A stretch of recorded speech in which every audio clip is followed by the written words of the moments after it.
The bill arrived 3 days after my sister got home from her destination wedding. $19,400.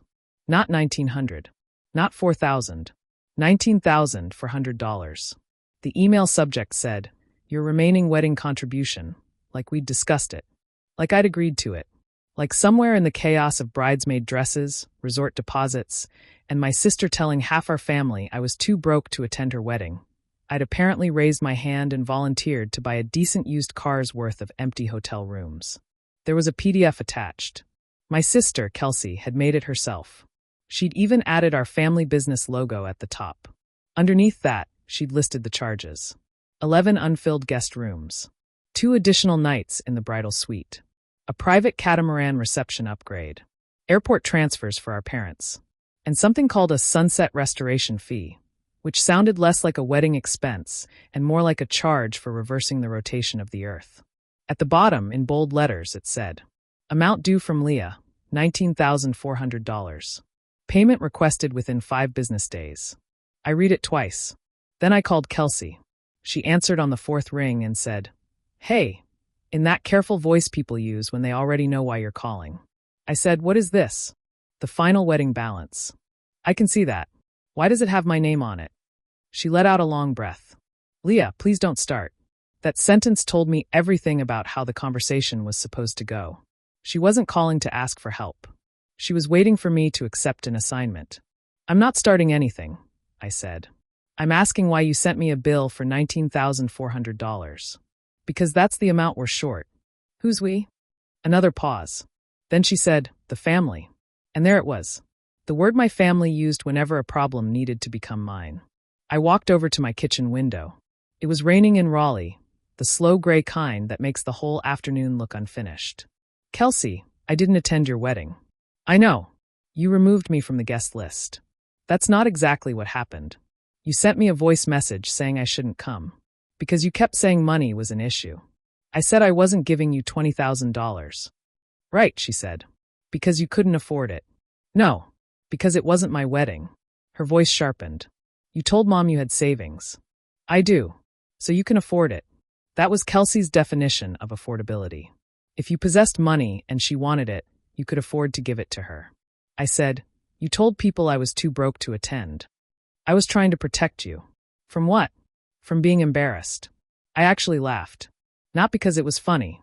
Sometimes your body just chooses a sound when screaming would be inconvenient. She kept going. People were asking why the maid of honor wasn't there. What was I supposed to tell them? The truth. That you refused to support your sister? That you asked me to cover a resort penalty I warned you about 9 months ago, and when I said no, you uninvited me. That would have made everybody uncomfortable. But calling me broke was comfortable? At least it was simple. Simple. That was the word she used. As if the truth had become too complicated entirely on its own. Then Kelsey said something I didn't understand until later. She said, "Dad already handled the payment, so you're not technically paying me. You're putting the money back." "Putting it back where?" "The business." I stopped laughing. "What does Bennett Millwork have to do with your wedding?" "Dad used the company card to settle the resort balance." "He did what?" "He didn't have a choice. They wouldn't release the final vendor documents. So Dad charged $19,400 to the business? Temporarily. And you sent me the bill? Because Mom and Dad said you'd cover the gap." That phrase landed differently than the rest. Cover the gap. My entire childhood lived inside those 3 words. If you've ever been the dependable person in a family that treats your competence like a shared checking account, you probably already know where this is going. But at that moment, I still thought this was about a wedding. It wasn't. The wedding was just the first time my family handed me an itemized bill for the role I'd been performing for free my entire life. My name is Leah Bennett. I was 42 when this happened, and I work as a senior estimator for a commercial construction company in Raleigh, North Carolina. I'm the person who tells a developer that the beautiful glass wall they saw in a magazine is going to add $400,000 to the project. I calculate labor, materials, delays, contingencies, and all the expensive little mistakes people make when they fall in love with an idea before asking what it costs. I'm good at my job because I notice gaps. A missing line item. A subcontractor quote that looks too low. A delivery schedule that assumes January will somehow stop having weather. I can look at a set of plans and tell you which decisions are going to hurt 6 months before anybody starts pouring concrete. At work, people pay me well for that ability. In my family, they called it worrying. My father, Don Bennett, owned Bennett Architectural Millwork in Greensboro. My grandfather started the company in 1978 with 2 table saws, a borrowed delivery truck, and a habit of writing measurements on his forearm. By the time I was a kid, the shop made custom cabinetry, reception desks, restaurant bars, and the occasional church pulpit. It always smelled like sawdust, coffee, and whatever my dad had reheated for lunch and forgotten in the microwave. When I was 16, Grandpa Eli gave me his old folding ruler. It was made of yellowed wood with brass joints, and one section had a dark stain from the time he knocked over a can of walnut finish. He showed me how to unfold it one section at a time. "Measure twice," he said. "Then decide if the job's worth building." My dad was standing nearby. He laughed and said, "In this family, we don't leave a job half done." That became the Bennett family commandment. We don't leave a job half done. It sounded honorable, responsible, like we were the kind of people who followed through. What it really meant was that my father could begin something, Kelsey could complicate it, my mother could panic about it, and I would be expected to finish it. Kelsey was 7 years younger than me. When she was little, she had severe asthma. There were emergency room visits, nebulizer treatments, and nights when Mom sat beside her bed listening to every breath. I understood why my parents protected her. I protected her too. I learned how to warm the mask in my hands before putting it over her face because she hated the cold plastic. I kept crayons in my backpack for hospital waiting rooms. When our parents were busy talking to doctors, I told her stories. In one of them, Kelsey was a princess who could breathe underwater.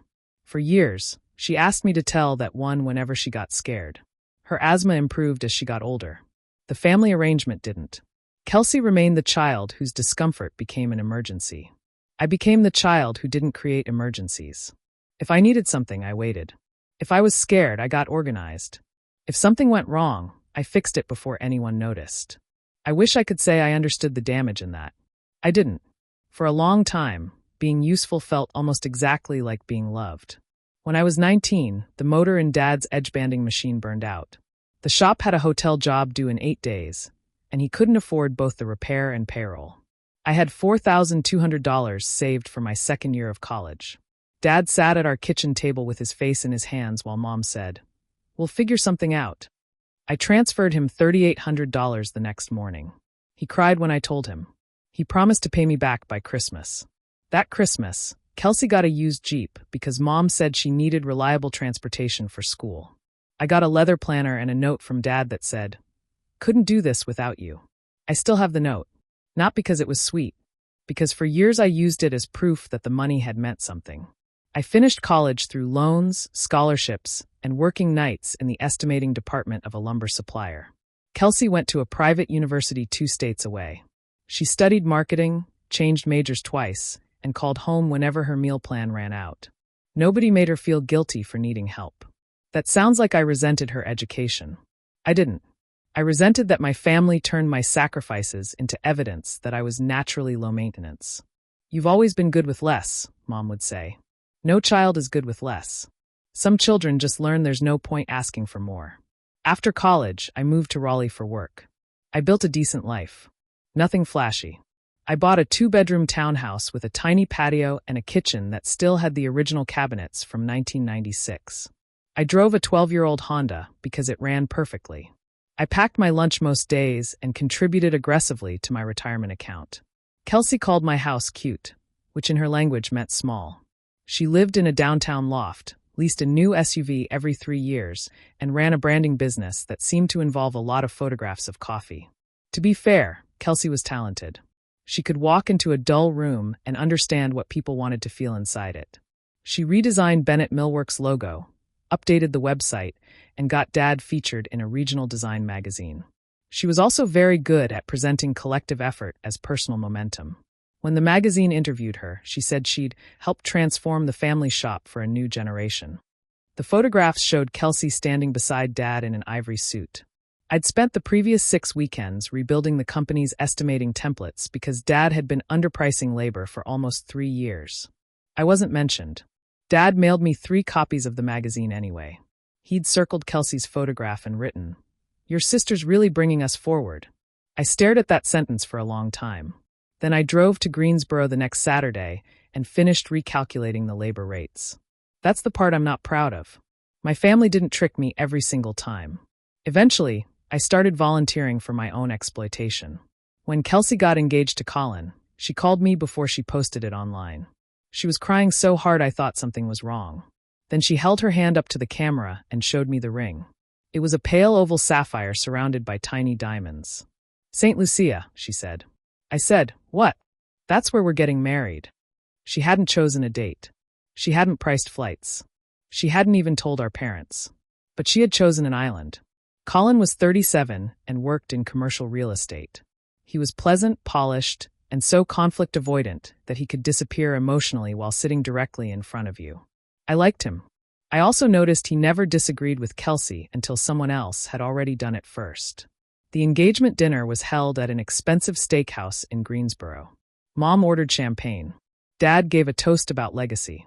Kelsey passed her phone around showing us a resort with white villas built into a green hillside above the Caribbean.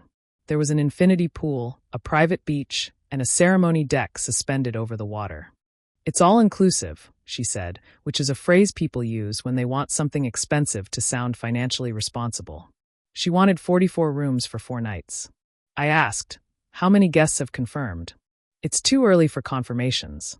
"How many have said they'd realistically travel?" She frowned. "Can we not do spreadsheets tonight?" "I'm not doing a spreadsheet. I'm asking how many people are going." "We're inviting 96. "That's not the same number." Dad smiled at me across the table. "Leah, let her enjoy this." "I want her to enjoy it. I also want her to understand the contract." Kelsey reached across the table and squeezed my hand. "That's why I need you." Then she asked me to be her maid of honor. I said yes before she finished the question. For 1 second, I wasn't the fixer. I was her sister. I wish I could explain how much that mattered to me. Kelsey had always had groups of friends around her. Sorority sisters. Business friends. Women she met at fitness studios and somehow vacationed with 6 weeks later. I was the person she called when a landlord kept her deposit or a vendor charged her twice. Being chosen as maid of honor felt different. It felt like she wanted me there, not just what I could do. That feeling lasted approximately 12 minutes. By dessert, she'd asked if I could review the resort agreement. The next morning, she emailed me a 63-page contract. I read all of it. The resort required a minimum room commitment. If Kelsey's guests didn't book enough rooms by the cutoff date, she and Colin would owe 80% of the lost room revenue. The projected exposure was $19,400. I remember the number because I highlighted it in yellow and wrote, "This is the maximum room block shortfall. Do not sign unless you're prepared to pay it yourselves." Kelsey called me that afternoon. "You're making it sound scary." "I'm making it sound like a contract. The coordinator says almost every wedding fills its block. The coordinator works for the resort. She said we can always reduce the rooms later. The contract says reductions require written approval. You always assume the worst." "No, I estimate the cost of the worst. That's literally my job." She went quiet. Then she said, "Dad thinks we'll be fine." Dad thought almost everything would be fine if the person warning him about it remained available. I sent Kelsey a smaller resort option. It was beautiful, had a flexible room block, and would have saved about $27,000. She didn't like the ceremony deck. "The railing looks cheap," she said. So she signed the original contract. To Kelsey's credit, she and Colin planned to pay for much of the wedding themselves. At least, that was what they told people. The first request came 2 months later. Kelsey needed $3,000 for a design hold with the florist because her business account was temporarily tight. She promised to repay me when Colin received a commission. I sent it. The second request was $1,200 for the bridesmaid dresses. Kelsey had selected a designer that required one payment, and she didn't want to chase everyone individually. I sent that too. Then there was the engagement brunch Mom wanted to host, but couldn't quite afford. $860. A tasting weekend Kelsey insisted I attend. Flight, hotel, meals, and $200 toward a private dinner. By the 6-month mark, I'd spent a little over $7,000. I told myself most of it was normal maid of honor spending. It wasn't, but self-deception gets easier when you itemize it politely. Then Dad called about the shop. Bennett Millwork had landed a restaurant project, but material prices had jumped between the estimate and the award. Dad needed $12,000 to keep the project moving until the client's next payment. I didn't give him the money. Instead, I spent 2 weekends renegotiating the supplier terms and rebuilding the schedule so he could invoice earlier. It saved him about $9,000 in financing costs. Dad hugged me in the shop and said, "You always know how to close the gap." Kelsey was there, photographing samples for the company's social media. She looked up when he said it. I noticed. I just didn't understand why it mattered. 9 months before the wedding, I attended a planning call with Kelsey, Colin, and the resort coordinator. The room block was behind target. Only 23 of the 44 rooms had been reserved. The coordinator suggested sending guests urgency messaging. Kelsey suggested adding a welcome gift for anyone who booked by the end of the month. I asked whether the resort would approve a block reduction. The coordinator gave me the verbal equivalent of a closed door. "We can revisit that closer to the cutoff. Can we submit the request now? It generally makes more sense to wait." "For whom?" I asked. Kelsey texted me privately during the call. "Please stop cross-examining her." I wrote back, "I'm trying to reduce your potential penalty." She responded, "You're making us look difficult." That should have been my warning. In my family, avoiding embarrassment had always mattered more than avoiding consequences. At Christmas, Kelsey gave everyone canvas tote bags printed with the wedding date. Mine said maid of honor. Mom cried when I opened it. Kelsey hugged me and whispered, "I couldn't do this without you." The words warmed me before they worried me. By February, airfare had increased. Several older relatives declined. 2 of Colin's friends had babies due near the wedding. One couple separated, which apparently created both an emotional crisis and a room block problem. Kelsey was still confident. "Our friends always book late." Some did. Most didn't. By April, she was short 11 rooms. Exactly 11. The resort denied her request to reduce the block. The projected penalty was $19,400. The number I had highlighted 9 months earlier. Kelsey called a family meeting at our parents' house. I drove from Raleigh on a Sunday afternoon. Mom had made chicken salad and placed it on the dining table like mayonnaise might prevent conflict. Dad had printed the resort email.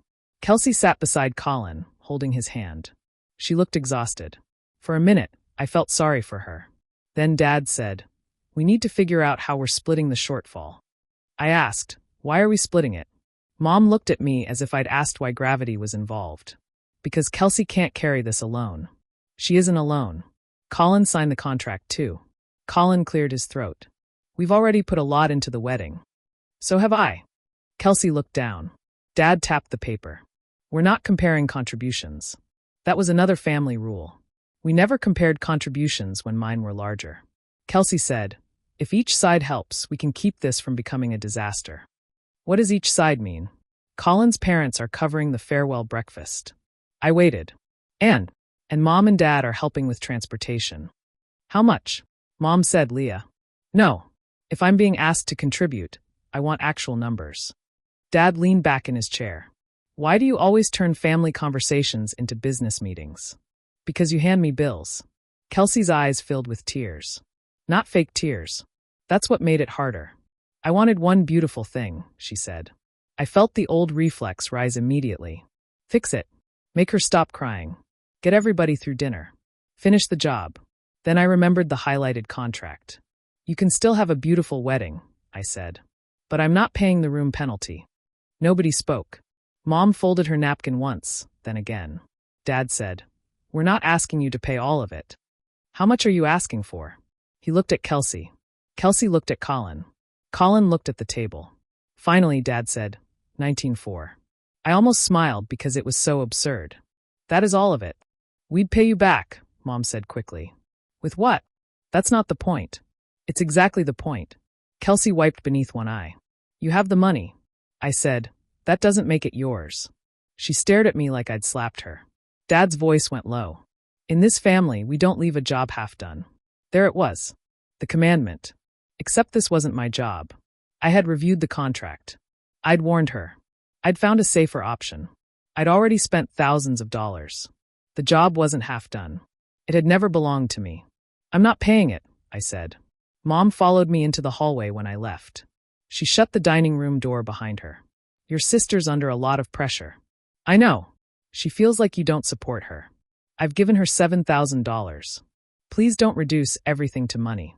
She asked me for $19,400 more dollars. It is literally about money. Mom lowered her voice. You've done very well for yourself. I looked at her. There was no compliment in the sentence. My stability had become evidence for the prosecution.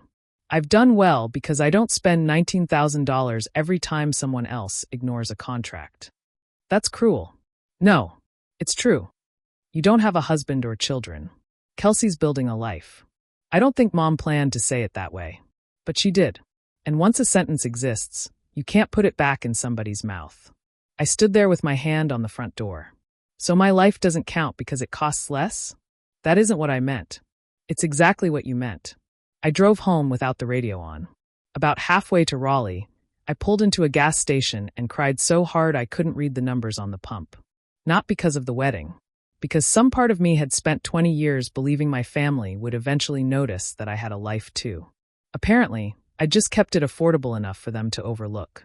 For the next 2 weeks, Kelsey tried every version of the same request. First, she was sweet. She sent old photographs of us and wrote, "I don't want money to come between sisters." Then she was practical. She offered to create a repayment schedule beginning after the honeymoon. Then she was offended. She said my refusal was forcing our parents to dip into retirement savings. Then she was injured. She said she couldn't believe the person she trusted most was abandoning her. I answered once.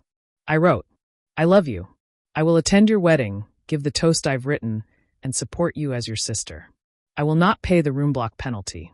Kelsey responded, "Those things don't feel separate to me." That sentence was more honest than she realized. 3 weeks before the wedding, I received a voice message from her. She sounded calm. Too calm. "Leah, I've been thinking, and I don't want this trip to put you in a bad financial position. You've made it clear the expenses are too much for you. I think it's best if you stay home. We'll tell people you couldn't make the numbers work. Nobody has to know the details." I listened twice. Then I called. She didn't answer. I called Mom. Mom said, "Maybe some space is best." Did Kelsey remove me from the wedding? She's trying to reduce stress. I'm the maid of honor. She asked Alyssa to step in. Alyssa was one of Kelsey's college friends. She already replaced me? Only because you've made your position very clear. My position is that I won't give her $19,000. Mom sighed. You keep saying it like that. There isn't another way to say it. We can tell everyone work came up. No. Leah, think about your sister. I have been thinking about my sister for 9 months. Then don't embarrass her now. That was when I understood the arrangement. I was being removed from the wedding, but I was still expected to protect the wedding story. I said, "Tell people the truth." Mom went quiet.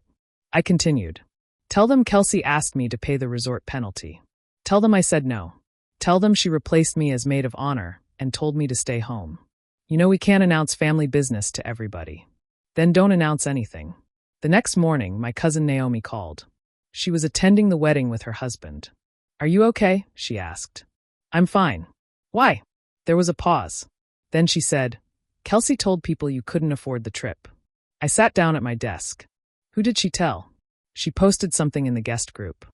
Naomi sent me a screenshot. Kelsey had written, "Just a quick update. Due to some personal financial limitations, Leah won't be joining us in St. Lucia. Please be sensitive and don't ask her about it directly. We love her and completely understand that a destination wedding isn't affordable for everyone. Alyssa has graciously agreed to step in as maid of honor." She'd added a white heart. The white heart was a nice touch. Nothing softens a public lie like tasteful punctuation. I wanted to respond. I wrote 6 different messages. The first was angry. The second included screenshots. The third was 4 paragraphs long and sounded like something an attorney might send after drinking. I deleted all of them. Then I noticed something. Kelsey hadn't removed me from the planning portal. I could still see the guest list, the invoices, and the resort messages. 20 minutes later, my access disappeared. She'd realized it too. I put my phone face down and went back to work. That was my first real boundary. Not a speech. Not a confrontation. I simply stopped trying to correct the story for people committed to misunderstanding me. The wedding happened on a Saturday in June.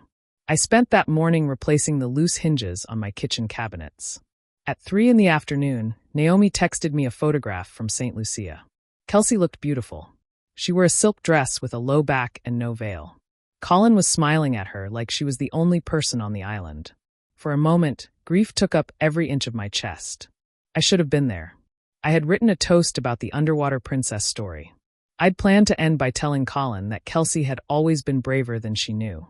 Instead, Alyssa stood beside her in the pictures wearing the dress I had paid for.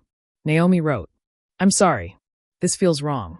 I typed, "Please enjoy the wedding. None of this is your responsibility." Then I turned my phone off. That evening, I made pasta, opened a bottle of wine, and sat on my patio while the light faded. It wasn't empowering. I didn't feel victorious. I felt rejected. There's a version of boundaries people like to describe after they've healed, where you choose yourself and immediately feel free. That wasn't my experience. At first, choosing myself felt exactly like disappointing everybody I loved. The wedding photos appeared online the next day. There were drone shots of the ceremony deck, dinner beneath string lights, and Kelsey dancing barefoot near the water. Dad posted a photograph of himself walking her down the aisle. His caption said, "Finish the job. Gave our little girl the wedding of her dreams." I stared at those words. Finish the job. Then I closed the app. 3 days later, Kelsey sent me the $19,400 bill. When she told me Dad had used the Bennett Millwork Company card to pay the resort, I ended our call and immediately called him. He answered from the shop. I could hear a saw running in the background. "Hey, kiddo. Did you charge Kelsey's resort balance to the business?" The saw stopped. Dad didn't answer right away. Finally, he said, "It was the only card with enough room. You used a company credit line for a wedding? It's temporary. Did Mom know?" Of course she knew. "Why does Kelsey think I'm paying it back?" He exhaled. "Because we thought you'd help us close the gap." "No. You thought I'd cover the whole thing. Don't make this bigger than it is. It's $19,400. The shop has receivables coming in." "Then why do you need me?" "We need the credit line available for payroll and materials." There it was. Dad hadn't paid the wedding bill. He'd moved it. From Kelsey's problem to the business. Now he wanted me to move it again. From the business to myself. I said, "I'm not paying it." Then we could have a serious cash flow issue. You knew that before you used the card. Kelsey was standing at the resort desk. They needed payment. And you chose to pay. What was I supposed to do? Leave my daughter stranded? She was at a luxury resort after a private catamaran reception. She wasn't stranded. That's easy for you to say from Raleigh. It was easy to say 9 months ago when I highlighted the exact clause. Dad's voice changed. "You always have to be right." "No. I'd love to be wrong. Wrong would be cheaper." He became quiet. Then he said, "Your grandfather would never have let the company suffer over a family disagreement." That one hurt. Dad knew it would. I reached into my desk drawer and touched the folded wooden ruler Grandpa had given me. Grandpa also told me to decide whether a job was worth building. "This is your family." That's not an answer. It used to be. After we hung up, I opened Kelsey's email again. The family business logo at the top bothered me. Kelsey's wedding had nothing to do with Bennett Millwork. So why had she formatted the invoice like a company document? I looked more closely at the PDF properties. The file had been created from a template called Capital Reimbursement Request. Not wedding contribution. Capital reimbursement. I emailed Kelsey one sentence. "Send me the original charge receipt and the business transaction record." She responded almost immediately. "Why?" I wrote, "Because you're asking me for $19,400. She didn't answer. The next morning, I received an email from the resort's wedding coordinator. Kelsey had apparently told her I was helping resolve the outstanding payment questions, so she'd copied me on the final reconciliation packet. Attached were the room block report, vendor receipts, and an email chain going back almost 8 months. I made coffee. Then I started reading. The first messages were ordinary planning emails. Menu options. Airport transfers. Floral restrictions. Then I found a message Kelsey had sent the coordinator 2 weeks after signing the contract. The coordinator had asked how Kelsey planned to handle a possible room block shortage. Kelsey replied, "My sister Leah manages the financial side for our family company and will serve as our backstop if needed. She's extremely conservative, so she may push for reductions, but my parents have confirmed that the family will cover any remaining exposure." 8 months before the wedding. Before the room shortage. Before the family meeting. Before Kelsey called me too broke. She'd already assigned the maximum penalty to me. I kept reading. There was an internal wedding budget spreadsheet. Under family support, Kelsey had listed. Mom and Dad, $8,000. Bennett Millwork sponsorship, $12,000. Leah, up to $19,400 contingency. My name was sitting there between the welcome dinner and the photographer like I was a line of available credit. The amount wasn't a desperate request created 3 weeks before the wedding. It had been part of her budget from the beginning. Suddenly, Dad's comment in the shop came back to me. You always know how to close the gap. Kelsey had heard it too. She hadn't signed a risky contract because she believed the rooms would fill. She signed it because she believed I would absorb whatever didn't. But that still didn't explain the words Bennett Millwork sponsorship. I called our longtime office manager, Patricia. Patricia had worked for my grandfather, then my dad. She was 61, wore bright red reading glasses, and could identify every customer by the sound of their voice on the phone. I asked, did the business sponsor Kelsey's wedding? She became very still. We were on video, and I watched her remove her glasses. You need to talk to your father. I did. Then you need to talk to him again. Patricia, I'm being asked to put $19,400 into the company because Dad used the credit line for the resort. I need to know what's happening. She looked toward her office door. Then she said, the resort wasn't the first wedding charge. How much? I shouldn't be discussing company finances with you. I almost laughed. I've rebuilt your estimates, negotiated your suppliers, and prepared bid packages for 12 years. I know. I've been allowed to work with the finances. I'm just not allowed to know them. Patricia closed her eyes briefly. When she opened them, she said, about $31,000 before the resort balance. I couldn't speak. The company paid $31,000 toward the wedding? Some of it was categorized as marketing. What kind of marketing? The ceremony arch. The bars. The welcome displays. The guest boxes. The shop had built custom walnut bars, a curved ceremony structure, engraved luggage tags, and display walls for the wedding. Kelsey had posted photographs of the pieces online and tagged Bennett Millwork. Apparently, that transformed her wedding into an advertising campaign. Did the company charge her for the work? No. Materials? No. Labor? Patricia looked away. No. I stood up from my desk and walked around the room. My father's company had cash flow problems because it had spent more than $50,000 on Kelsey's wedding. Now they wanted $19,400 from me to make payroll. I asked who approved it. Your father. Just Dad. Patricia's silence changed. It wasn't hesitation anymore.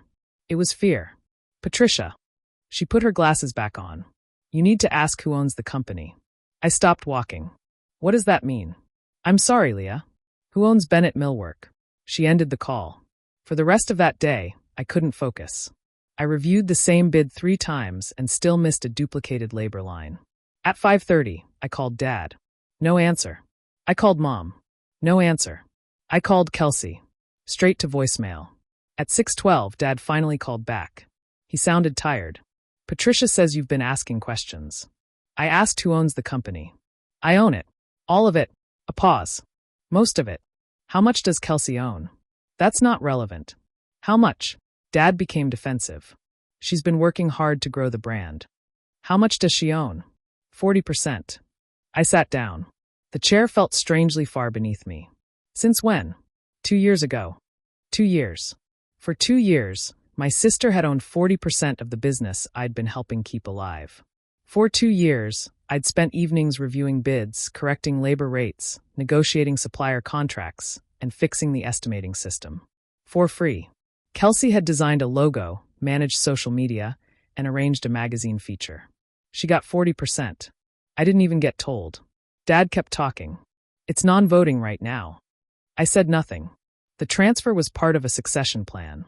Still nothing. Leah, what was the plan for me? You have your own career. So does Kelsey. Her work directly supports the company. I looked at the stack of Bennett Millwork estimates on the corner of my desk. The last one had taken me 14 hours. Does it? Dad sighed. Don't do that. Do what? Make your sister sound useless. I didn't say she was useless. I asked what her work is worth. Not everything can be measured in hours. Apparently some things are measured in ownership. We always assumed you'd be involved. Involved how? You know, operations, estimating, financial oversight. For free. No one said for free. No one said anything. Dad's voice softened. We were waiting for the right time. You transferred 40% of Grandpa's company to Kelsey 2 years ago. You had time. She needed a reason to commit. I stared at the folding ruler in my hand. And you thought I didn't? You were already committed. That was the truth. He said it without meaning to. Kelsey needed ownership to stay. I needed nothing because I always came back. My dependability hadn't earned me a place. It had convinced them they didn't need to offer one. I asked, did Kelsey know about the transfer? Of course. Did Mom? Yes. Did Patricia? She handles the records. So I was the only person doing work for the company who didn't know. Leah, you're looking at this emotionally. I actually had to pull the phone away from my ear. Emotionally? I mean you're taking it personally. It is personal. It's a business decision. Then send me 12 years of invoices. He went quiet. I continued. Every estimate. Every vendor negotiation. Every schedule I rebuilt. Every weekend I spent in the shop. If my work was business, pay me like it was business. We never kept track. I did. That wasn't completely true. I hadn't recorded every hour. But I had emails, file histories, meeting invitations, and enough dated estimates to show the pattern. Dad said, "What are you trying to accomplish?" "I'm trying to understand what you thought I was." "You're our daughter." "No. Kelsey's your daughter. I'm your contingency plan." He said my name. I hung up. The second reveal didn't make me angrier than the wedding. It made me calmer. That was worse for them. Anger might have burned itself out. Clarity doesn't. The next morning, I emailed Dad, Mom, and Kelsey. I wrote, effective immediately, I will no longer provide unpaid estimating, procurement, scheduling, or financial support to Bennett Architectural Millwork. Please remove my name, email address, and professional credentials from all company documents and proposals. I will not reimburse the company for any wedding-related expenses. Then I drove to Greensboro. I still had a key to the shop. I'd carried one since I was 17. It was on a brass ring with a tiny wooden tag Grandpa had made from scrap maple. The shop was quiet when I arrived. Most of the crew had already left. I placed the key on Dad's desk. Not the folding ruler. That belonged to me. Dad came out of the production area while I was removing my personal reference books from a shelf. "What are you doing?" "Taking my things." "Don't be dramatic." I held up a book with my name written inside the cover. "I bought this." "You know what I mean." I packed the books into a box. Dad stood in the doorway. "You're really walking away over a wedding bill?" "No." "Then what?" "I'm walking away because you gave Kelsey ownership and gave me obligations." "We can discuss ownership. You had 2 years. I didn't realize you cared this much." That sentence almost broke me. Not because it was cruel. Because I believed him. He genuinely hadn't known. I had made my needs so invisible that the people closest to me decided I didn't have any. Dad rubbed his forehead. "The company needs you right now. The company always needs me right now. We have 3 major bids due. Then pay an estimator. You know we can't afford your rate. You afforded a catamaran." His hand dropped. I carried the box toward the door. He followed me. "Your grandfather built this for the family. And I hope Kelsey enjoys her 40%. Leah." I stopped. For 1 second, I wanted him to say it. I wanted him to tell me I mattered beyond the bids and the cash flow problems. Instead, he said, "Don't leave the job half done." I looked back at him. "It wasn't my job. You just never corrected me." Then I left. For the first 2 weeks, my family assumed I would cool off. Mom sent photographs from my childhood. Kelsey sent a long message saying ownership wasn't her decision and she shouldn't be punished for accepting something Dad offered. That part was fair. She hadn't forced Dad to give her the company. But she had watched me work for it without telling me she owned it. I asked her one question. "When you put $19,400 beside my name in your wedding budget, had I agreed to pay it?" She replied, "We all believed you would help if it came down to it." I wrote, "That wasn't my question." She never answered. Dad called about a hotel bid. I didn't pick up. He emailed drawings and wrote, "Just need your quick opinion." I didn't open them. Mom called and said the shop's employees could lose hours if I refused to help. That one nearly worked. I knew the crew. Some of them had watched me grow up. One had brought his daughter to my college graduation. Another had repaired my first car without charging me. I hated the idea that they might suffer. Then I called Patricia. "Is the company actually at risk of missing payroll?" She hesitated. "Not this payroll. The next one. Possibly. Because I stopped working? No, she said. Because your father used the credit line for the wedding and 2 commercial projects are behind on collections. Can the company survive? Yes, if he makes changes. What changes? Collect the overdue invoices. Stop funding personal expenses. Delay the showroom renovation. Reduce distributions. Whose distributions? Another pause. Your parents' and Kelsey's. There it was again. The workers weren't in danger because I set a boundary. They were in danger because my family preferred my free labor to their own financial consequences. I told Patricia, if payroll becomes an immediate issue, call me. Not because I'll fund it, because I'll help the employees find options. That afternoon, Mom called again. I said, the company can make payroll if Dad suspends family distributions. She went quiet. Who told you that? It doesn't matter. You're putting Patricia in a terrible position. No, Dad put Patricia in a terrible position. This is exactly why family finances should stay private. Private from whom? The daughter expected to finance them? Mom's voice broke. I don't recognize you right now. I leaned against my kitchen counter. The problem is that you do. You just don't recognize me saying no. 3 days later, Kelsey posted a vague message online.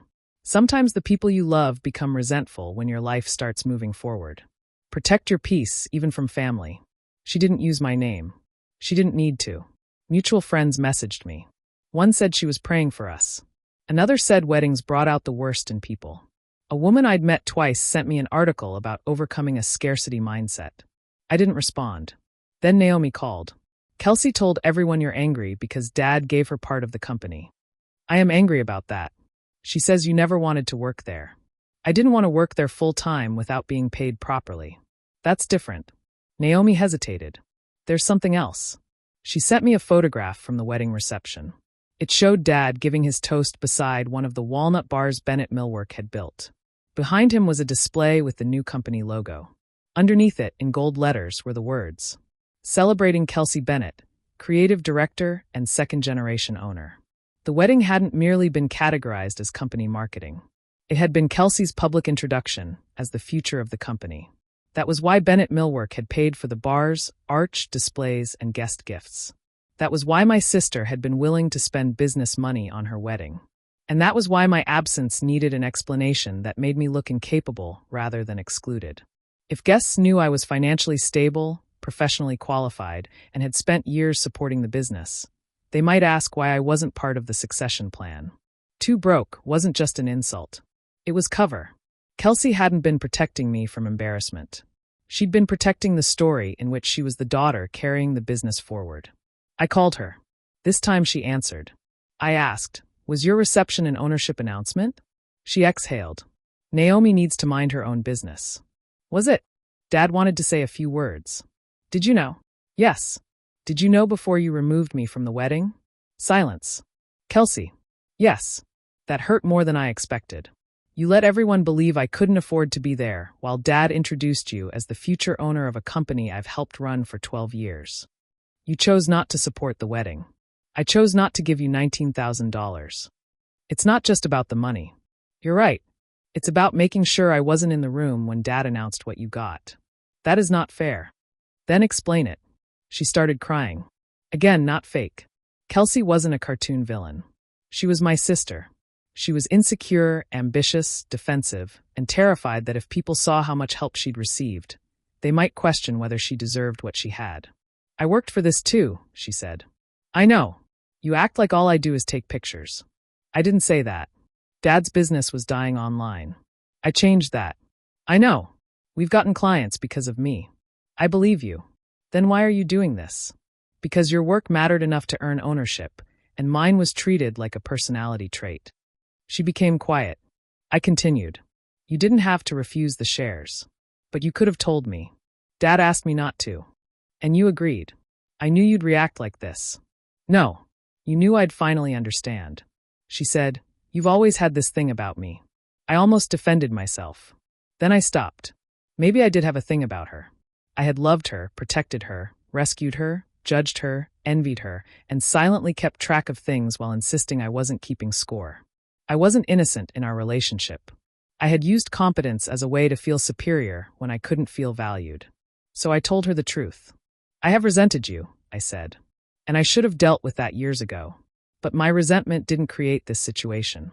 You still sent me a bill I never agreed to pay. She sniffed. What do you want from me? I want you to cancel the invoice. Dad needs the money. Then return some of the company distributions. That's not realistic. It's realistic when the alternative is taking my savings. We're offering you a way into the business. That was the first time anyone admitted it. What way? You need to talk to Dad. No. You brought it up. Tell me. Kelsey lowered her voice. Dad wants to restructure the ownership. How? He and Mom would retain 30%. I'd keep 40. You'd get 30. For a few seconds, I couldn't speak. 30% of Bennett Millwork. My grandfather's company. The shop where I learned to read measurements before I learned to drive. The place I had spent years saving without ever being asked what I wanted from it. It was the offer I'd been waiting for most of my adult life. Then Kelsey explained the conditions. I would contribute $19,400 in immediate working capital. I would return as head of operations and estimating. And we would all agree that the wedding conflict had been a private misunderstanding that wouldn't be discussed with clients, employees, or extended family. There it was. The poisoned offer. Recognition, ownership, and a place at the table. All I had to do was pay the bill, resume the work, and help preserve the lie that had kept me outside the room. I said, send it to me in writing. Kelsey sounded relieved. You'll consider it? I'll read it. Dad emailed the proposal that night. The document referred to my $19,400 payment as a capital contribution, not reimbursement. It required a minimum of 20 hours of work each week for the business. There was no salary for the first year. Any owner who failed to meet her family operational obligations could be forced to sell her shares back at the original issue price. My original issue price would be $19,400. In other words, I would pay to enter the business, work unpaid, and risk losing the shares if my family decided I wasn't helping enough. Kelsey's shares had no matching work requirement. I read the proposal twice. Then I unfolded Grandpa's ruler across my desk. Measure twice. Then decide if the job's worth building. For years, I thought my grandfather's advice was about caution. That night, I realized it was about permission. You're allowed to measure what something will cost you. You're allowed to decide the price is too high, even when you're capable of paying it. Especially then. I didn't reject the offer immediately. I wish I could tell you I did. For 3 days, I imagined having a real office at the shop. I pictured my name on company documents, sitting in planning meetings, training the next estimator, and helping carry Grandpa's business into another generation. I wanted Dad to introduce me as an owner. I wanted Mom to acknowledge what I'd contributed. I wanted Kelsey to treat me like a partner instead of an emergency fund. For about 5 minutes at a time, I could make the proposal look like a path to all of that. Then I'd reach the clause about family operational obligations. Same role. New paperwork. I took the proposal to an attorney who handled small business ownership agreements. She read it and said, "This gives you responsibility without meaningful control." That sentence described more than the contract. It described my entire family. I declined the offer. Dad didn't respond for 2 days. Then he sent one sentence. Your grandfather would be heartbroken. I stared at it for a while. Then I wrote. He taught me to measure before I build. Dad didn't answer. The business began feeling my absence within a month. Not because I was some irreplaceable genius. I wasn't. But Dad had built years of operational habits around the assumption that I would catch mistakes for free. Without me, 2 bids went out with outdated labor rates. One was too high and lost. The other was too low and won. That was worse. The project involved custom millwork for a medical office. Dad had underestimated installation labor by almost 30%. He called me 6 times in one afternoon. I finally answered. Please, he said. Just look at the labor schedule. No, this isn't about the wedding. It's the same business. We could lose $80,000. Then hire someone. There's no time. I closed my eyes. I could picture the shop floor. The material carts. The installation schedule pinned beside Dad's office. The crew asking whether weekend work would be required. Every instinct I had told me to drive to Greensboro and fix it. I said, I can recommend 3 independent estimators. I don't need a stranger. I need you. No, Dad. You need the work I do. That's what I said. It isn't. He went quiet. I continued. If you needed me, You would have made room for me before you were in trouble. Dad hung up. For the next hour, my hands shook. I went into the restroom at work, locked myself in a stall, and cried silently. Then I washed my face and returned to my desk. A boundary can be correct and still hurt. Those things are allowed to exist together. Dad hired an outside consultant.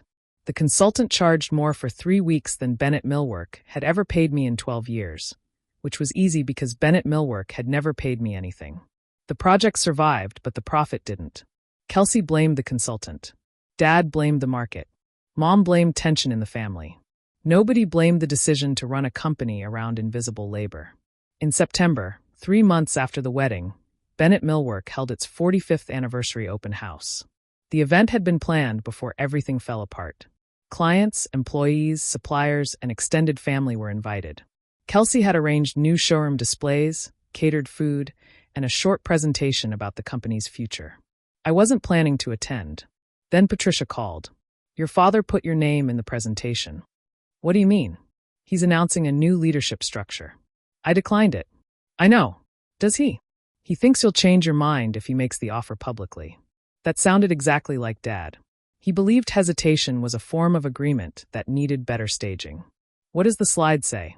Patricia read it. Don Bennett, founder and president. Kelsey Bennett, CO owner and creative director. Leah Bennett, CO owner and chief operating officer. I wasn't a co-owner. I wasn't the chief operating officer.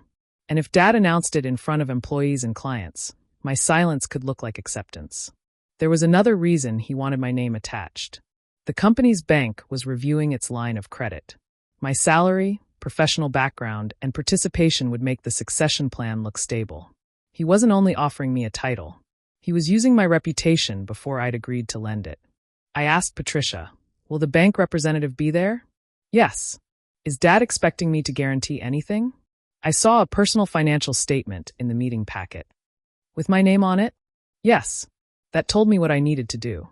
If you've ever wondered how far a family will go when the dependable person stops being dependable on command, this was my answer. They don't immediately rethink the system. First, they try to announce your compliance before you have time to refuse. I arrived at the shop 15 minutes before the presentation. The parking lot was full. Through the showroom windows, I could see clients holding wine glasses beside displays I'd helped price and build. Kelsey noticed me first. She was wearing a cream jumpsuit and the sapphire earrings Colin had given her on the wedding morning. Her expression moved from surprise to relief. Then she hugged me. Not a cautious hug. A public one. "Oh my God," she said loudly. "I'm so glad you came." Several people turned toward us. I stepped back. "Where's Dad?" "In his office." "But Leah, wait." She lowered her voice. "Can we please not do anything tonight?" "What do you think I came to do?" "I don't know." "That's honest." She glanced toward the guests. "Dad's trying to make this right. Did he tell you I accepted the ownership proposal?" "He thinks you will." "Did you tell him I would?" "No." "Did you tell him to remove my name from the presentation?" She didn't answer. "Kelsey, this company needs stability. So you used my name. We're giving you what you said you wanted." After attaching conditions I rejected. "Can't you just talk to Dad privately?" I tried that. Dad appeared behind her. For 1 second, his face brightened. "There she is." He opened his arms. I didn't move. His arms dropped. "We need to talk," I said. "Absolutely. After the presentation." "Before." He looked around the showroom. "Not now." "Then remove my name from the slides." His jaw tightened. "Let's go into my office." Mom was already inside. So was Colin and a man named Richard Hale, the business banker. A document packet sat on Dad's desk. The personal financial statement was on top. My name and address had been typed into the header. The income section was blank. Dad closed the office door. "You weren't supposed to see that until we talked," he said. "You were planning to ask me to guarantee the credit line. Only proportionate to your ownership. I don't have ownership. That can change tonight." I declined the proposal. Mom stepped toward me. "You were emotional." I was clear. Kelsey folded her arms. "Can we stop pretending you don't want this?" That question got me. Because I did want it. I wanted the company. I wanted recognition. I wanted a relationship with my sister that didn't revolve around rescuing her. I wanted my parents to finally look at what I'd done and call it valuable. But wanting the offer didn't make its conditions safe. "I wanted a place in this family," I said. You offered me a job holding it up. Dad shook his head. That's not fair. I looked at Richard, the banker. Has anyone told you I agreed to join the company? Richard glanced at Dad. No agreement has been finalized. Were you told I was considering a personal guarantee? We were told it would be part of the succession discussion. I'm not providing one. Dad said, Leah, don't do this here. Then you shouldn't have put my financial statement in the packet. Richard closed the folder. His face had changed. Not dramatically. He'd simply become more formal. I think we should reschedule the credit discussion, he said. Dad's cheeks turned red. There's no need. This is a family misunderstanding. Richard looked at me. Is your name being removed from the leadership presentation? Yes, I said. No, Dad said at the same time. Nobody gasped. Nobody yelled. The air conditioner clicked on. From the showroom, we could hear someone laughing near the catering table. Richard looked between us. Then he repeated, I think we should reschedule. He left the office. Dad waited until the door closed. What the hell are you doing? I'm correcting the information you gave him. You're humiliating me in my own company. You used my name to strengthen a loan application. I was offering you ownership. Ownership with unpaid work requirements and no control. You always twist things into the worst possible version. No. I read the document. Mom said, lower your voice. I wasn't raising it. That was the strange part. Everyone else was becoming more emotional because I wasn't. Kelsey stepped between Dad and me. What do you actually want? She asked. Do you want my shares? No. Do you want Dad to take them back? No. Then what? I want my name removed. I want the wedding invoice canceled. And I want all of you to stop telling people I abandoned this family because I wouldn't pay for decisions I didn't make. Dad said, you did abandon us. I looked at him. Then explain the difference between a daughter and a bailout. He opened his mouth. Nothing came out. Mom looked down at the personal financial statement. Kelsey crossed her arms tighter. I continued. You gave Kelsey 40% because she needed a reason to stay. You gave me nothing because you thought I'd never leave. That wasn't confidence in me. It was convenience. Dad's face changed then. Not guilt exactly. Recognition. He knew it was true. Kelsey said quietly, I never asked you to work for free. No. You just benefited from it. So did Dad. Yes. So why am I the villain? You're not the only person responsible. Then stop acting like I stole something from you. I looked at her. You told people I was too broke to attend your wedding. Her eyes moved toward the office door. She knew guests were on the other side.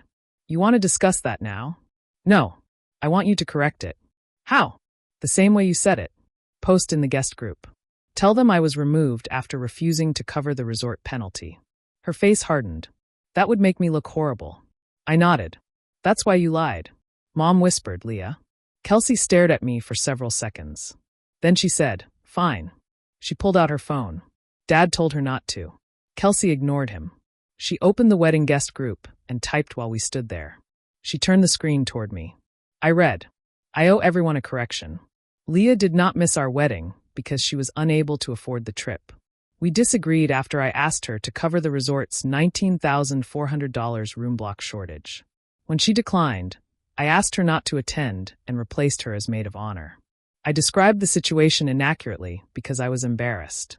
I'm sorry. It wasn't a perfect apology. It was also more honesty than I expected. Send it, I said. She did. Her phone started vibrating almost immediately. Kelsey set it face down on Dad's desk. Then she looked at me with tears in her eyes. Are you happy now?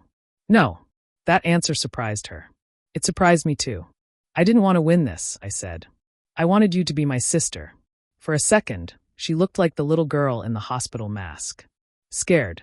Angry that she was scared. I am your sister. Then stop sending me invoices for it. Kelsey sat down. Mom began to cry quietly. Dad looked toward the showroom, where his presentation was supposed to begin in 5 minutes. What am I supposed to tell everyone? He asked. I said, tell them the truth. Kelsey owns 40%. You own 60%. You're hiring an operations manager. I'm not part of the company. He rubbed both hands over his face. You know what this is going to do to the business? No. I know what the truth reveals about the business. Dad looked at the old shop photograph hanging behind his desk. Grandpa Eli stood beside the original delivery truck, one hand on the hood. We could still fix this, Dad said. The words were softer now. Almost a plea. For one dangerous moment, I wanted to say yes. I wanted to sign the papers, correct the bids, reassure the bank, and make the anniversary evening look normal. I knew how. That had always been the problem. I reached into my bag and placed Dad's ownership proposal on the desk. And signed. I'm done finishing jobs that require me to disappear, I said. Then I walked out of the office. The presentation began 20 minutes late. I stayed for it. Dad removed my slide. He introduced Kelsey as co-owner and said the company was beginning a search for an experienced operations director. His voice shook once. Nobody applauded wildly. Nobody confronted him. People listened, checked their drinks, and exchanged the kinds of looks adults exchange when they understand more than the speaker intended to reveal. Afterward, 3 employees came over to hug me. Patricia squeezed my hand.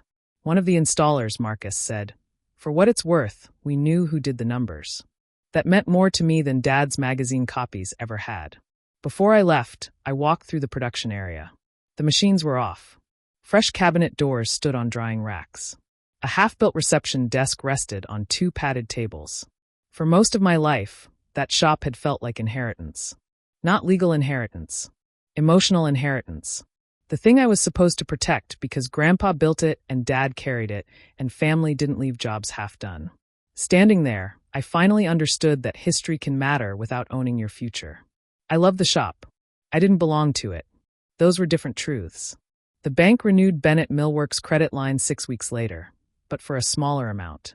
Dad sold one of the company vehicles, canceled the showroom expansion, and stopped owner distributions for the rest of the year. Kelsey returned part of her most recent distribution. Not all of it. Enough to stabilize payroll. She also canceled the $19,400 invoice. Her email said, "This balance is no longer being requested from you." It wasn't an apology. It was a start. Dad hired a real operations manager named Denise, who had spent 15 years running a commercial.